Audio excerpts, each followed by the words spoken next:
pavyzdžiui, labai išsigąsta tėvai ir sako, aš tikrai išsigandau, nuoširdžiai, man buvo baisu, bet taigi yra normalu, kad man baisu, taip? Ir tada vaikas priima, kad bijoti yra normalu, kad tu gali išreikšti ir išsakyti ir parodyti baimę. Ir vaikui netgi gali sumažėti baimės jausmas, suvokiant, kad ir suaugę žmonės bijo. Taip, nes netgi ten, kur jiems atrodo mes kaip suaugę žmonės, kaip supermenai, galingi, viską galintis, viską įveikiantis, staiga jis pasirodo, kad ir jisai gali, bijoti. Ne?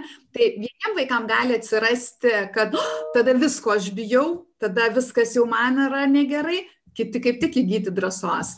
Tai kaip bus, niekas to ir nežino. Ne? Bet labai labai svarbu, netgi jeigu ir mes sureagavom, pripažinti, kad taip, aš taip sureagavau, taip, aš išsigandau, taip, aš irgi bijau.